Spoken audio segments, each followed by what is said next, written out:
welcome you watching Money 9. I'm Sakshi Batra. Well, at a time when the retail participation in equity markets is at an all-time high levels, more and more investors are now getting keen to know as to how they can diversify their portfolios by getting a global exposure as well.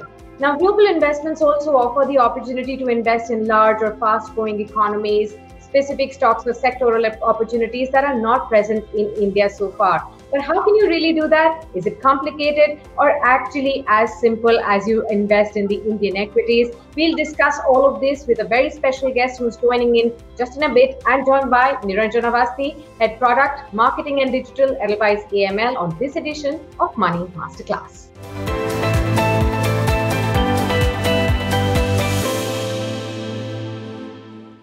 Thank you very much, Mr. Avasti, for taking out time for Money 9 and interacting on this very interesting topic. I'm sure more and more your clients and investors are, constantly talking to you about how can they actually diversify their portfolio and get that global exposure at a time when we have been seeing in the last 2.5 years that global markets have actually performed better than the Indian markets, despite the kind of returns we have seen here as well. So help us understand right at the outset, should investors really look at global investment opportunities or not?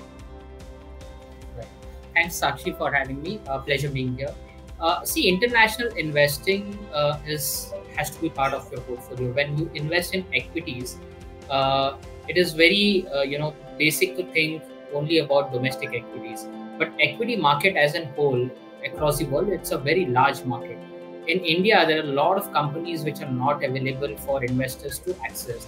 You talk about large companies across the world like Google, like Facebook, like Tesla, be it in automobile industry or any industry. The large giants in each of the sectors are actually outside India, because India is a very small market even today. While we have seen very good domestic returns from these equity markets, but globally there are giants which a lot of investors miss out on, participating in their growth story. So international investing is all about investing in these companies which are not present in India, and it gives you access to participate in their growth stories. Absolutely. Now help us understand the ways in which Indians can actually invest in global markets and get access to these particular sectors and stocks that you talked about, the opportunities which are not present in India, and which is a better way to invest so that one can get that global exposure. Right. Just before that, one or two more points why one should invest internationally. One, I talked about access to these companies. The other important part is diversification. When you create a portfolio in India, you diversify it within equities. You have some portion in large cap, some portion in mid cap and small cap, some into thematics. Similarly, when you look at equity across the globe, you need to have exposure to larger countries like US or emerging large countries like China and other countries, which kind of diversifies your portfolio. What we have seen historically is when Indian markets don't do well, some of these countries do well. And if you have some exposure to these countries, the overall portfolio performance kind of stabilizes. Just to give you an example of a year like 2008, right? While Indian markets were down, even US markets were down, but they weren't down to that extent. Also, during this period, your currency, which is INR versus USD, depreciates a lot. So when you invest globally or in USD assets, you tend to benefit from your currency depreciation also. So diversification in other countries, because it will help your portfolio do well when Indian markets aren't doing well, and exposure to currencies like USD. Again, when INR depreciates, your portfolio tend to benefit from it. So these are another two very important reasons why one should look at international investing. Now, coming to your question, which is how do one invest? Is it very complicated? Is it very simple? As you rightly put initially, there are many options today which are very, very simple. Typically, there are two routes today through which you can access international investing. One is the LRS route, liberalized remittance route, through which investors can open a broking account which have access to global equity markets and invest in stocks whichever they want. That is one route. It is similar to investing directly into equities of domestic companies. The another simpler rule or a way I would say is through mutual funds. So if you don't want to go that route where you on your own do your research, you find out which stocks to invest, and if this is not what you want to do, for a lot of people, a simple option would be to come to a mutual fund. Within mutual fund, there are many funds which invest in markets like US, emerging markets like China, invest in themes like disruptive technologies or innovative technologies of US or across the world. There are funds which invest in emerging markets and so on. This is a very, very simple route for a lot of investors to invest. It is like investing in any other domestic mutual fund. You just need to apply. The fund manager then does his job. Either these funds invest into some other global mutual funds or also invest directly in these stocks. The simplicity lies in investors doesn't need to do anything. They just need to choose or select these funds, do their monthly SIP or lump sum investments and sit back. That's it. Absolutely. Well noted all of those points as well, which you rightly put out as to the reasons that one should keep in mind as to why is there absolutely a need for you to have that diversification in your portfolio when you're investing in equities and get that global exposure. It constantly helps you, get better opportunities of growth, and also at times, just like how Niranjan also pointed out, that it also gives you a hedge as well. And he's also talked about the ways in which you can get that exposure. Let me ask you something as well. We have been hearing about global mutual funds. You said that, there are ways how you can invest in it. Now, there are also international mutual funds. Are these the same things? Are they different? What should one understand, when one goes ahead and wants to invest in these funds? So broadly, these are the two, these are same thing actually. Okay. Within mutual funds, there are two ways how offshore investments are done. There is one mutual fund category which is called offshore fund of funds. What these funds do is they invest in some underlying mutual fund. Like in our case at Edelweiss, we have a lineup of almost 6 international mutual funds, which in turn invest into underlying funds of JP Morgan funds. So case in point, we have a Greater China fund, which invest in the underlying JP Morgan Greater China fund, and hence it is called fund of funds. That is a simpler. The other route is mutual funds which directly invest in global stocks. So there could be an index fund which is S&P 500 or NASDAQ or some other index fund, which doesn't invest in a mutual fund but directly invest in all these stocks which are part of the index and directly in the offshore market. So these are two routes.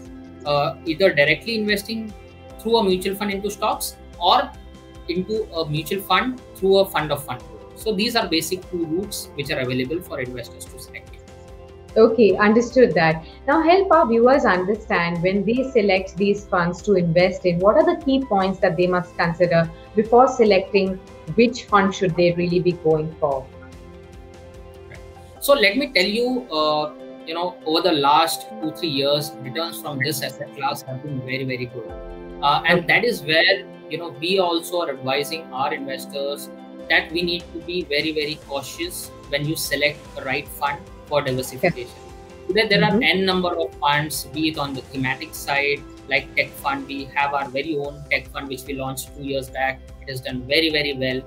Don't come just because past returns are good. But if you want to start, maybe start with basic US equity or emerging market funds like Greater China Fund, which invest not in a narrow theme, but a broader economies or broader structural stories.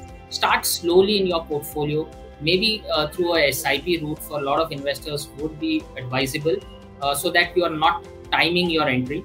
You're staggering your entry over a period of time, and that could be an easier way to start. How much percentage of your portfolio should be? That is a very, very difficult question to answer right now, because individual will be very different in terms of its own risk appetite, investment horizon. But typically, if you are an investor who have been investing for a few years in Indian equities, wants to diversify your portfolio, maybe a 10 to 20% of your portfolio into international equities would be a good start. Okay, understood. Could you also help them understand if you could give out some names which have been best performing funds so that they can get an idea of going back and researching some of those funds? Sakshi, I represent Edelweiss Mutual Fund. So obviously, I will be a bit biased on Edelweiss Mutual Fund. But let me tell And you that at Edelweiss we have almost 6 different mutual funds covering almost 80% of global markets. We have okay, British China Fund, which has done very very well. Uh, don't select because it has done very well. There could be volatile times in the near term as well, but it's a very structural story which is unfolding. It's an interesting region to look at because hmm, if you believe in India story, which has high population, high demographic advantage, the same advantages are there with the Greater China region as well, and it's absolutely. unfolding very well. The second region to look at for a lot of investors is US, of course, because our Hmm. markets are very low correlated with US markets. So whenever Indian markets haven't done well, generally US markets have done well. So US equity is something, there are a number of US equity funds which you can select from. There are index funds as well, which you can look at. So these are the two categories of funds I would, suggest investors to research more and, take their own call. We have a lot of resources available on edelweissmf.com to understand these categories and each of these regions in a much better way. So do visit and take a right call and decision about your investments. Absolutely. Thanks a lot. I'm sure this is going to really benefit all our viewers who are looking to get some kind of knowledge on these funds and where it is available and research and the background of all of this as well. But I also wanted to ask you, since we are talking about that, diversification is key and how global equity exposure also really benefits the portfolios in today's day and age, there is one overhang that we've been all facing with. Although the equities across the world have done very well despite the kind of a one in a century pandemic, but I want to understand that even going forward from here, the uncertainties are large. We still do not know which country, when, can actually get impacted with any kind of waves that emerge. So, despite the kind of COVID scenario that we are facing, should one still go ahead and take that global exposure? Yeah, absolutely. And as I mentioned, one should look at this as a strategic allocation and not a tactical allocation. Hmm. In your portfolio, if you're looking for a tactical allocation, which means I want to invest in an asset class which would do well in next 1 or 2 years, that is called a tactical allocation. Then you should not invest in this asset class, or for Hmm. matter even Indian equities, because Indian equities also have had a good run up. Strategically, if you're looking for 5 to 10 years kind of investment and diversification, this is a asset class which you can explore. At the same time, as you rightly pointed out, Sakshi, markets have run up quite a lot. uh, Hmm.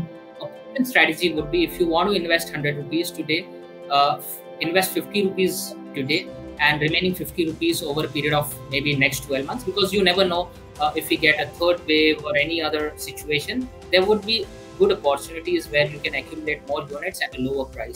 So that's what would be prudent. For a lot of investors, for a lot of retail investors, they are very comfortable doing SIPs.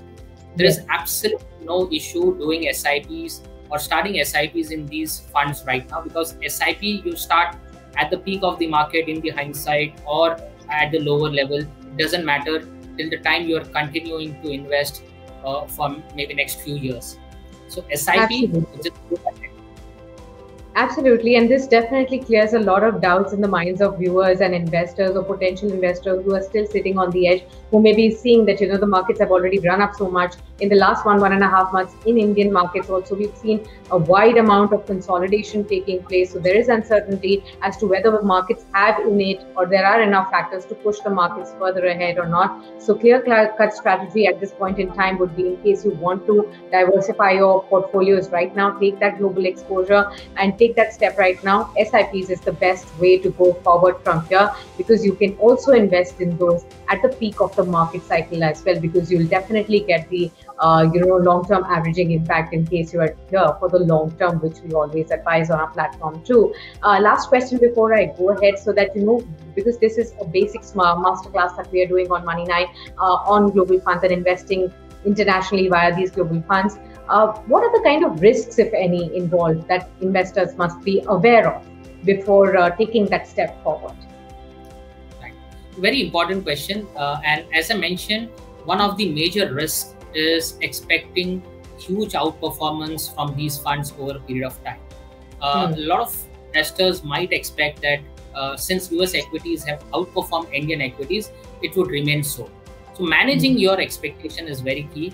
After all, India is a high growth country.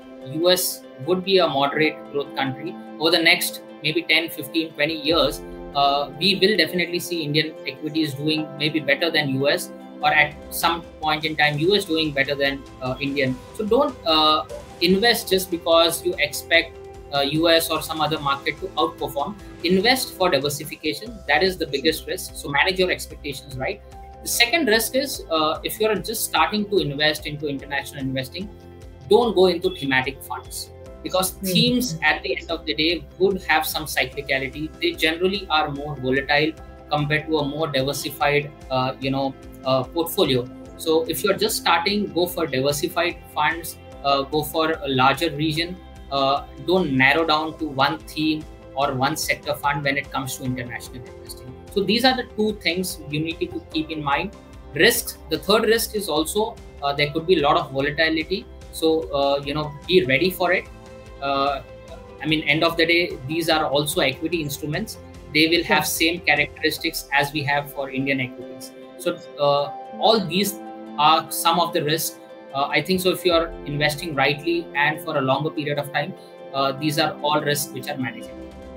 Okay, on that note, thank you very much, Niranjan, for speaking to us and sharing your wonderful insights and giving us this masterclass as to how to approach the global investments via mutual funds, the best ways to approach that, the risks involved there, and what is the complete idea behind diversifying. All of these points very well put for all our viewers. I'm sure they're going to be benefit. Thank you very much for speaking to us. Thank you, Sakshi, for having me. Pleasure. Thanks. Okay, thank you very much. And with that, we wrap up this edition of Money Masterclass for you. Investing in global funds, especially mutual funds, taking that global exposure in case you're interested in that, then this is definitely going to be helpful to you to be able to understand how should you be positioning your investments and what is the right way to approach global investments as well. Thank you very much for tuning in. Stay tuned with us onto Money 9. A whole lot of action-packed day is right ahead of you as well. You can like our YouTube channel, subscribe to it, and also hit that bell icon so that you can get notified whenever we add a new video, and also stay connected with us through all our social media platforms and visit our website money9.com for much more on personal finance and markets.